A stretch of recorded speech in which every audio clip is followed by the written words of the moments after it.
Pray कहानी की शुरुआत अफ्रीका के कालाहारी डिजर्ट से होती है, जहां पर हमें डॉक्टर एंड्रू को दिखाया जाता है जो अपनी वाइफ के साथ यहां क्रिश्चियन मिशनरी में रहते हैं। आज उनका एक ऑपरेशन कामयाब नहीं हो पाया, जिस वजह से उनके पेशेंट की मौत हो गई। वो बहुत ज्यादा दुखी होते हैं। तभी वहां पर एक आदमी आता है जो उन्हें बताता है कि यहाँ के जो मिलिटेंट ग्रुप्स के लोग हैं वो इस एरिया में आ चुके हैं। वो अमेरिकन को पकड़ रहे हैं। उन्हें आपके बारे में पता चल चुका है, जिसका मतलब कि वो कभी भी यहाँ तक पहुँच सकते हैं। एंड्रू अपनी वाइफ के पास जाता है जो यहाँ बच्चों को पढ़ाती है और कहता है कि हमें यहाँ से निकलना होगा, हमारी जान खतरे में है। हालांकि उसकी वाइफ यहाँ से नहीं जाना चाहती, वो यहाँ लोगों को पढ़ाना चाहती है। पर एंड्रू कहता है कि यहाँ पर कभी कुछ नहीं हो सकता।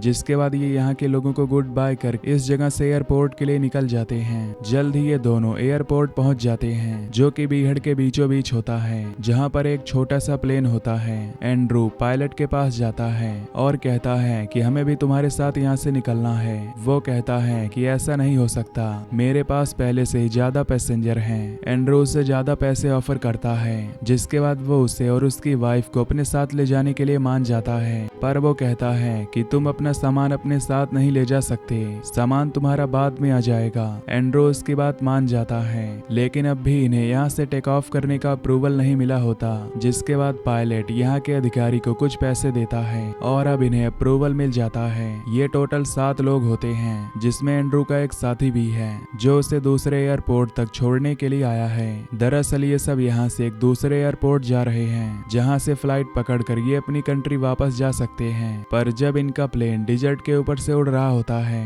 तभी उसमें बहुत ज्यादा हलचल होना शुरू हो जाती है, जिससे सब डर जाते हैं। पायलट कहता है कि किसी को डरने की जरूरत नहीं है, ये मेरा रोज का काम है। पर अगले पल उसके इंजन में आग लग जाती है, जिसके बाद बड़ी तेजी से वो जमीन की तरफ जाने लगता है। कुछ ही देर में इनका प्लेन क्रैश हो जाता है, जिसमें एक लेडी की मौत हो जाती है। उसका हस्बैंड उसकी मौत से पूरी तरह टूट जाता है। साथ ही एंड्रू की वाइफ का पैर बहुत बुरी तरह से जख्मी हो जाता है। उसका पैर एक जगह फंसा होता है। पायलट सबको बताता है कि ये जगह बहुत खतरनाक है, दुनिया के सबसे खतरनाक जानवर इसी जगह पर रहते हैं। हमें नहीं पता, लेकिन उन जानवरों को पता है कि हम यहाँ पर हैं और जैसे ही अंधेरा होगा वो हमारे ऊपर हमला कर सकते हैं। इसलिए हमें यहाँ से जल्द निकलना होगा। पास ही में एक गांव है, अगर हम उस गांव तक पहुँच जाएं तो हम अपनी जान बचा सकते हैं। लेकिन एंड्रू यहाँ से नहीं जा सकता, क्योंकि उसकी वाइफ का पैर बहुत बुरी तरह से जख्मी है, वो चल नहीं सकती। लेकिन अब इनके जो साथी हैं उन्हें यहाँ से निकलना होगा, क्योंकि जैसे ही रात होगी मौसम थोड़ा ठंडा होगा, जानवर शिकार करने के लिए निकलेंगे। सबसे पहले उस लेडी की लाश को यहाँ पर दफना देते हैं ताकि जानवर उसे ना खाएं। एंड्रू अपने साथी से कहता है कि एक बार अगर तुम गांव तक पहुंच जाओ तो हमारे लिए मदद जरूर भेजना, हम तुम्हारा इंतजार करेंगे। इसके बाद ये चारों लोग डिस्कशन करते हैं कि इन्हें किस तरफ जाना है। दरअसल गांव यहाँ से 20 किलोमीटर की दूरी पर होता है। एक आदमी कहता है कि हमें साउथ ईस्ट की तरफ जाना चाहिए, गांव उसी तरफ है। पर पायलट कहता है कि साउथ ईस्ट नहीं, वो साउथ वेस्ट की तरफ है और मेरे पास गन है। जो अपनी जान बचाना चाहता है वो मेरे साथ आए। सबको उसके साथ जाना पड़ता है और अब इस खतरनाक डिजर्ट में ये सभी गांव की तरफ निकल पड़ते हैं। पर कई घंटों तक चलने के बाद भी दूर दूर तक इन्हें वो गांव नहीं दिखता। ये सब बहुत ज्यादा थक चुके होते हैं, गर्मी के कारण बहुत प्यासे भी होते हैं। पायलट के पास थोड़ा सा पानी होता है, ये सब मिलकर उस पानी को पीते हैं। इनके सामने एक चट्टान होती है। पायलट का मानना था कि चट्टान के दूसरी तरफ इन्हें गांव जरूर दिखेगा। किसी तरह से ये चट्टान के ऊपर चढ़ते हैं, लेकिन वहां से देखते हैं कि गांव का कहीं कोई नामो निशान नहीं है। इनके सामने एक विशाल रेगिस्तान है, जिस तरफ जाने का मतलब है मौत। अब वो आदमी जिसने कहा था कि हमें साउथ ईस्ट की तरफ जाना चाहिए, वो पायलट से उसकी गन छीन लेता है और कहता है कि मैंने पहले तुम सबको समझाया था कि हम जिस डायरेक्शन की तरफ जा रहे हैं वो गलत है, हमें साउथ ईस्ट की तरफ जाना चाहिए था और अब हम उसी तरफ जाएंगे। लेकिन जो बाकी के लोग होते हैं वो ये कहते हैं कि हमें वापस प्लेन की तरफ जाना चाहिए, क्योंकि वही एक सुरक्षित जगह है। वहां पहुंचने के बाद हम दूसरी डायरेक्शन में जाएंगे ताकि हम जल्दी गांव तक पहुंच सके। लेकिन वो आदमी जिसने गन छीनी होती है वो अकेले ही अपने सफर पर अपनी दिशा की तरफ आगे बढ़ जाता है। ये सभी प्लेन की तरफ बढ़ना शुरू कर देते हैं। ये बहुत ज्यादा थके होते हैं, लेकिन किसी तरह जल्दी से प्लेन तक पहुंच जाते हैं। पर ना तो वहां पर एंड्रू होता है और ना ही उसकी वाइफ। चारों तरफ खून होता है, साथ ही प्लेन के ऊपर शेर के पंजों के निशान होते हैं। ये समझ जाते हैं कि शेर ने उनके ऊपर अटैक किया किया और दोनों को मार दिया।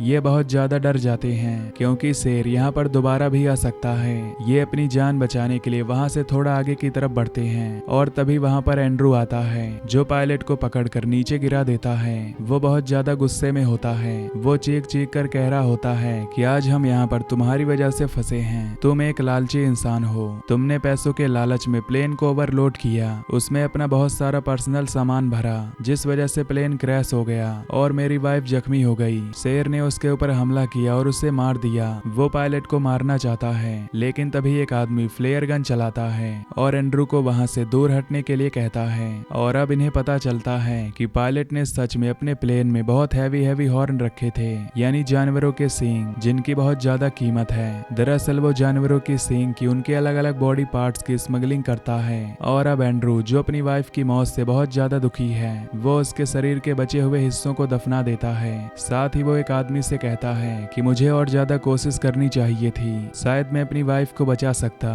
वो कहता है कि शेर के खिलाफ तुम कभी कोई कोशिश नहीं कर सकते, तुम्हें अपने आप को नहीं कोसना चाहिए। ये सभी यहाँ पर फंसे होते हैं। जल्द ही सूरज ढलना शुरू हो जाता है। सूरज ढलने के साथ साथ जानवर अब बाहर निकलना शुरू हो जाते हैं। इन्हें शेर के गुर्राने की आवाज आ रही होती है। पायलट कहता है कि हम में से 3 लोग अपनी जान बचा सकते हैं क्योंकि पायलट का जो केबिन है वो अब भी ठीक है, लेकिन 3 लोग से ज्यादा उसके अंदर नहीं आ सकते और ये टोटल 4 लोग हैं। ये तय करते हैं कि टॉस में जो हारेगा उसे रात भर प्लेन के बाहर रहना होगा। टॉस में एक लड़का हार जाता है। ये उसे समझाते हैं कि रात भर तुम्हें जागना होगा, आग जलाकर वहीं पर बैठे रहना। जब तक तुम जागते रहोगे तब तक आग जलती रहेगी, कोई तुम्हारे ऊपर हमला नहीं करेगा। एंड्रू, पायलट और एक आदमी यानी कि वो तीनों पायलट के उस केबिन के अंदर चले जाते हैं। धीरे धीरे कई घंटे बीत जाते हैं। पायलट बाहर आता है और देखता है कि आग बुझने वाली है और वो लड़का सो रहा है, जिसके बाद वो उसे जगाता है और कहता है कि आग को बुझने मत देना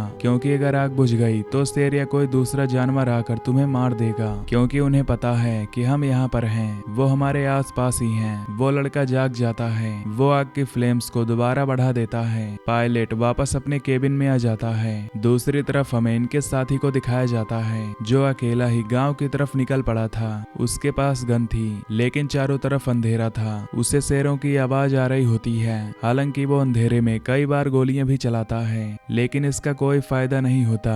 गोलियों की आवाज एंड्रू, उसका वो साथी जो इन्हें दूसरे एयरपोर्ट तक छोड़ने के लिए आया था, और पायलट भी सुनते हैं। जो तीनों पायलट के केबिन के अंदर हैं, वो समझ जाते हैं कि शेरों ने उनके साथी को मार दिया है। वहीं बाहर हमें उस लड़के को दिखाया जाता है जो एक बार फिर से सो जाता है, जिस वजह से आग बुझ जाती है। और अब इस डिजर्ट के जो बीस्ट हैं यानी कि शेर, इनके प्लेन के चारों तरफ आकर गुर्राना शुरू कर देते हैं। एंड्रू बाहर जाकर उस लड़के को बचाना चाहता है, इसीलिए वो प्लेन के यानी केबिन के दरवाजे को खोल देता है, जिस वजह से एक शेर अंदर आने की कोशिश करता है। ये बहुत मुश्किल से दरवाजे को बंद करते हैं, पर तभी ये देखते हैं कि केबिन के अंदर एक सांप भी है जो एंड्रू के साथी को काट लेता है। एंड्रू का साथी बुरी तरह से जख्मी हो जाता है। एंड्रू एक डॉक्टर होता है। वो उसके पैर को बांधकर उस जगह पर कट लगाता है जहां पर सांप ने काटा था, जिससे उसका जहर निकल जाता है। किसी तरह से पूरी रात ये उस केबिन के अंदर बिताते हैं। एंड्रू पूरी तरह से टूट चुका था और थक चुका था।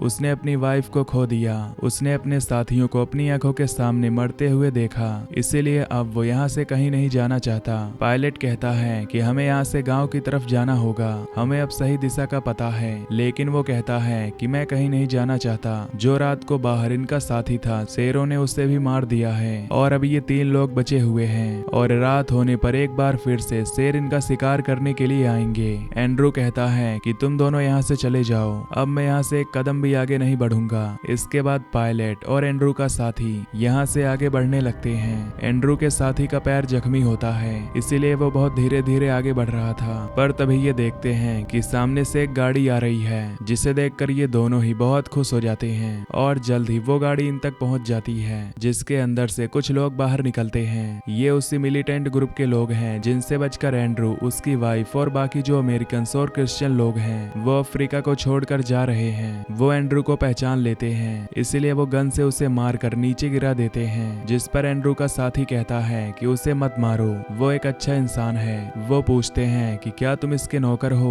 वो कहता है कि नहीं, मैं इसके साथ काम करता हूँ क्योंकि ये हम जैसे लोगों की मदद करता है ये एक डॉक्टर है और अब ये प्लेन को चेक करते हैं जिसमें इन्हें बहुत सारे जानवरों के सींग मिलते हैं, जिसे देखकर ये और भी गुस्से में आ जाते हैं और अब वो एंड्रू के सर पर गन तान देते हैं और कहते हैं कि तुम हमारे देश में आकर हमारे देश को लूटते हो, यहाँ से चोरी करके सामान को अपने देश में ले जाते हो, इसीलिए अब तुम्हें कोई नहीं बचा सकता। पर तभी पायलट कहता है कि ये सींग उसके नहीं बल्कि मेरे हैं, ये काम मैं करता हूँ। पर इससे पहले कि वो पायलट को मारते, यहाँ पर एंड्रू का साथी जो खुद एक अफ्रीकन है वो उन्हें ऐसा करने से मना करता है। वो उन्हें समझा रहा होता है जिस वजह से उन्हें गुस्सा आता है और वो उसी को मार देते हैं। यहाँ पर अब एंड्रू और पायलट बचे हैं, बाकी सब लोग मारे जा चुके हैं। यहाँ मिलिटेंट ग्रुप के 3 लोग होते हैं। इनमें से एक कहता है कि मैं ट्रक लेने जा रहा हूँ ताकि इस सारे सामान को अपने साथ ले जा सकूं, तुम इन दोनों का ध्यान रखना। और अब एंड्रू को और पायलट को वहीं जमीन पर बैठा दिया जाता है और ये दोनों मिलिटेंट ग्रुप के लोग उन पर गन तान कर उनके सामने बैठे होते हैं। कई घंटे बीत जाते हैं जिस वजह से उन दोनों को नींद आ जाती है और अब पायलट समझ जाता है कि उसके पास एक आखिरी मौका है, वो अपनी जान बचा सकता है, लेकिन इसके लिए उसे इन दोनों के ऊपर हमला करके उन्हें मारना होगा। वो एक आदमी के ऊपर हमला करता है और गोली चलाकर उसे मार देता है, जिस वजह से उसका साथी उठ जाता है। इससे पहले कि वो पायलट को गोली मारता, एंड्रू उसकी गन पकड़ लेता है, जिस वजह से पायलट को गोलियां नहीं लगती। इन दोनों के बीच में हाथापाई होनी शुरू हो जाती है और इसी हाथापाई में गोली उस मिलिटेंट ग्रुप के आदमी को लग जाती है, उसकी मौत हो जाती है। एंड्रू उसे बचाने की बहुत कोशिश करता है लेकिन अब इसका कोई फायदा नहीं है। एंड्रू और भी टूट जाता है क्योंकि वो एक डॉक्टर है। पायलट उसे समझाता है कि हमें यहाँ से निकलना होगा, मैं तुम्हें यहाँ नहीं छोड़ सकता, हम जल्द ही यहाँ से बाहर निकल जाएंगे। एंड्रू का पैर भी अब जख्मी है लेकिन किसी तरह से पायलट उसे सहारा देकर धीरे धीरे अपने साथ यहाँ से आगे बढ़ाता है, लेकिन वो बहुत ज्यादा जख्मी है इसीलिए एक जगह गिर जाता है और पायलट से कहता है कि अब मैं यहाँ से आगे नहीं जा सकता। पायलट कहता है कि तुम्हें यहाँ से जाना होगा, देखो सामने एक चट्टान है, मैं तुम्हें वहाँ पर छोड़कर मदद लेने के लिए यहाँ से निकल जाऊंगा। और अब वो एंड्रू को सहारा देकर उस चट्टान तक ले जाता है और जब वो उसे ऊपर चढ़ा रहा होता है तभी वो नीचे गिर जाता है। पायलट हार नहीं मानता, वो एक बार फिर से एंड्रू को सहारा देता है और चट्टान के ऊपर ले आता है, जहाँ से वो देखता है कि गांव यहाँ से कुछ ही दूरी पर है। दरअसल अगर पहले ये इस दिशा की तरफ आए होते तो सबके सब बच जाते, लेकिन ये गलत दिशा की तरफ गए थे और अब वो शेर जो इनका शिकार करना चाहते हैं वो इनके आसपास ही होते हैं। दरअसल वो इनकी खून की गंध को सूंघ सकते हैं लेकिन वो इन्हें देख नहीं पा रहे होते।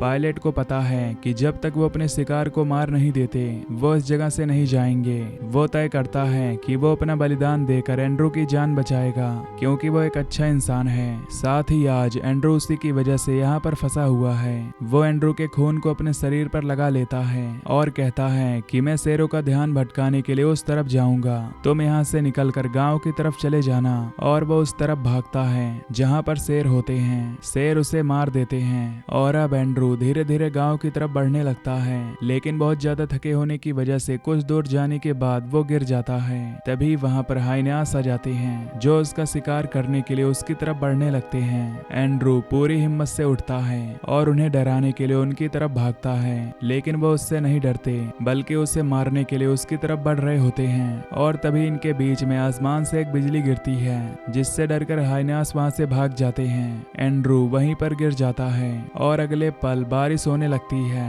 एंड्रू को ऐसा लगता है जैसे उसकी वाइफ उसे लेने के लिए यहाँ पर आई है। वो अपनी वाइफ के विजन देख रहा होता है और इसी के साथ वो बेहोश हो जाता है। कुछ देर के बाद जब बारिश बंद हो जाती है तो यहाँ पर गाँव के 2 लोग आते हैं और एंड्रू को उठाकर अपने साथ ले जाते हैं, जिसका मतलब ये है कि एंड्रू की जान बच गई, जबकि बाकी जितने भी लोग थे वो सभी मारे गए। और इसी के साथ ये मूवी यहीं पर खत्म हो जाती है। तो दोस्तों अगर आपको ये एक्सप्लेनेशन पसंद आई हो तो चैनल को सब्सक्राइब कर लीजिए। Till then take care, love you, bye bye.